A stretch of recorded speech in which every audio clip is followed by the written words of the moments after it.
réponse du passage et c'est Satan qui l'a fait. Ah mais ne perdons pas de vue le point le plus important. On peut certes reprocher à Satan cette souffrance, la Bible nous le montre, mais ne pensons jamais qu'il a fait ce qu'il voulait. Non, il pouvait faire et n'était soumis qu'à ce pourquoi il avait été. La condition de Dieu était de ne pas toucher à sa vie et Satan a respecté cette restriction. Par conséquent, il est très important que vous compreniez et que vous vous accrochiez à cette vérité. Satan peut vous faire souffrir, mais d'abord il doit demander la permission. 1. Satan n'est pas un rebelle indépendant. Satan ne fera pas ce qu'il veut. Avant de causer des souffrances, vous devez demander la permission à celui qui est le souverain. N'attendez pas qu'il soit trop tard. Devenez membre de la chaîne Today et bénéficiez de réconfort et de soutien dans les moments difficiles. Cliquez sur le lien dans la description de la vidéo. Mardi 9 avril 2024 page 2.2. Satan n'a pas le contrôle, c'est Dieu qui les 3. Cela devrait apporter réconfort et encouragement au milieu de votre souffrance. Satan peut vous faire souffrir, mais Dieu ne s'est pas endormi,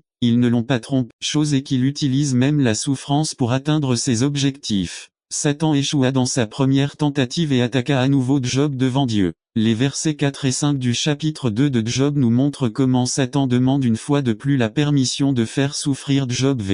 4 à 5 pour sauver sa vie, l'homme donne tout ce qu'il a mettant la main et blesse-le. Voyons s'il ne te maudit pas en face. Touchez-les, vous verrez comme il n'est pas si ferme, vous verrez comme il vous renie. Dieu lui répond 6 Très bien, dit le Seigneur à Satan, Job est entre tes mains. Bien sûr, respectez sa vie. On voit ici à nouveau le principe fonctionner. Satan peut vous faire souffrir, mais d'abord il doit demander la permission. Dans le permis accordé, ils lui ont imposé des restrictions qu'il devait respecter à la lettre. Il a touché son corps et a eu une maladie sur la peau le lui avait ordonné. Satan doit demander la permission et se limite à ce qui lui a été accordé. Qui est le patron alors? Qui contrôle les choses? Quels objectifs sont finalement atteints? Savoir. Job n'a jamais su tout cela. En tant que lecteur de la parole, nous apprenons que Job a souffert directement de la part de Satan. Mais cela n'avait pas d'importance, il n'avait pas besoin de connaître la source de la souffrance, il réglait et traitait ses conditions de sa vie directement avec qui il devait s'adresser. En fin de compte, ces souffrances causées par Satan ont abouti à un amour et une connaissance plus profonde du Dieu qu'il aimait et le bénissait, et qui avait tout sous son contrôle. Les disciples de Jésus en ont également fait l'expérience lorsque Christ a dit à Pierre qu'il souffrirait pour leur foi en Christ. Jésus leur dit Luc 22 31 à 32.